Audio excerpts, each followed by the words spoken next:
yang jin punya wajah menunjukkan diri agar menjelaskan. Kesurupan merupakan fenomena yang belum diketahui pasti apa penyebabnya. Meski kesurupan hampir selalu disangkut pautkan dengan hal-hal mistis, sampai saat ini belum ada yang membuktikannya secara ilmiah. Oleh sebab itu, pandangan umat muslim terhadap kesurupan pun berbeda-beda. Ada yang percaya bahwa kesurupan sama saja dengan kerasukan makhluk halus. Ada pula yang skeptis dan menganggapnya sebagai sensasi semata. Dalam Al-Quran dan Sunnah mengharuskan umat muslim percaya kepada makhluk gaib, termasuk jin. Islam meyakini bahwa manusia yang kesurupan artinya ia dirasuki oleh jin. Hal ini ditegaskan Allah melalui firman-Nya sebagai berikut. Orang-orang yang makan riba tidak dapat berdiri melainkan seperti berdirinya orang yang kemasukan setan lantaran penyakit gila. Quran Surat Al-Baqarah ayat 275. Dari segi As-Sunnah, Ibnu Abbas meriwayatkan bahwa seorang wanita datang membawa anaknya kepada Rasulullah SAW seraya berkata, "Sesungguhnya putraku menderita gangguan gila yang menimpanya setiap kami makan siang atau malam." Setelah itu Rasulullah mengusap dadanya dan berdoa untuk kesembuhannya. Kemudian dia muntah dan keluarlah sesuatu seperti anjing hitam. Akhirnya sembuhlah dia. Hadis riwayat Ad-Daraqutni dan Al-Baihaqi. Penyebab dari kesurupan ini pun dilatar belakangi beberapa hal. Antara lain misalnya jin yang senang kepada seseorang ingin mengawininya, membencinya, atau mungkin hanya sekedar iseng. Hal ini sebagaimana yang dijelaskan oleh Ibnu Taimiyah. Pendapat tersebut berangkat dari fakta bahwa seseorang yang kesurupan seringkali melakukan hal-hal yang tidak biasa, baik dalam perbuatan maupun ucapan.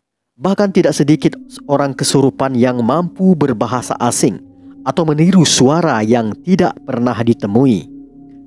Masalah kesurupan atau masuknya jin ke dalam tubuh manusia sering kita dengar dalam ungkapan masyarakat ketika melihat orang kesurupan, bahwa ia kemasukan jin. Atau orang yang marah berlebihan dikatakan ia bagaikan kemasukan setan. Perihal tentang mungkinnya jin masuk ke dalam tubuh manusia merupakan salah satu sisi perbedaan antara jin dengan malaikat. Hal ini sudah menjadi bahan perdebatan sejak dulu antara ulama Ahlus Sunnah dengan para pengikut aliran Mu'tazilah yang bermazhab rasionalisme. Bagaimanapun fenomena kerasukan makhluk halus tidak dapat dijelaskan oleh pengetahuan empirik. Namun justru ilmu keislaman dapat menjembatani keberadaan makhluk halus melalui dalil-dalil yang diakui kebenarannya. Karena itu permasalahan tersebut dapat dijelaskan sebagai berikut. Pertama, jin sebagai induk makhluk halus beserta spesiesnya diakui keberadaannya oleh Al-Quran maupun hadis. Sejalan dengan keberadaan makhluk halus itu, Islam memberi informasi yang akurat tentang keberadaan malaikat sebagai fakta kehidupan. Keduanya tidak berada pada jangkauan pengetahuan empirik. Lebih dari itu, informasi keberadaan manusia setelah mati tidak luput dari pengetahuan keislaman yang benar. Keberadaan manusia setelah mati memberi petunjuk suatu situasi yang tidak dapat didekati dengan pengetahuan yang empirik. Lebih jelasnya, keterbatasan pengetahuan empirik itu disempurnakan pengetahuan yang dimiliki oleh ilmu-ilmu agama. Kedua, makhluk-makhluk yang memiliki dimensi berbeda itu dapat saja mengalami suatu keadaan yang saling memasuki satu dengan yang lain. Informasi ini ditunjukkan oleh Al-Quran Surat Al-Baqarah ayat 275. Di sana disebut orang-orang yang makan riba tidak dapat berdiri melainkan seperti berdirinya orang yang kemasukan setan lantaran penyakit gila. Keadaan mereka yang demikian itu disebabkan mereka berkata, "Sesungguhnya jual beli itu sama dengan riba." Ayat ini memberi petunjuk perumpamaan orang yang memakan riba memiliki ciri orang yang kerasukan setan. Meski perumpamaan ini menggambarkan perilaku pemakan riba di alam akhirat, basis penggambarannya berasal dari alam dunia yang nyata ini.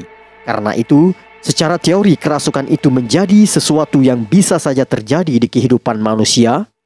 Pengingkaran terhadap fakta kerasukan itu justru menunjukkan pengingkaran terhadap pernyataan Al-Quran. Ketiga, fenomena kerasukan jin maupun makhluk halus yang lain ke tubuh manusia merupakan fakta yang nyata Sebagaimana peristiwa mistis lain yang tidak dapat didekati oleh pengetahuan empiris seperti sihir, santet, dan ilmu hitam yang lain. Pada umumnya, peristiwa kerasukan jin maupun makhluk halus yang lain ke tubuh manusia ditandai dengan gejala suara yang berubah dari aslinya. Para praktisi pengobatan non-medis selalu berupaya memperlakukan penderita seperti mereka memperlakukan penderita penyakit medis empirik, yakni dengan menekankan pada medium yang berbeda. Hal ini menunjukkan kerasukan jin dan sejenisnya bukan khayalan atau sejenis ilusi yang terdapat dalam psikologi, namun bersifat hakiki, faktawi, dan nyata. Wallahu alam bishawab.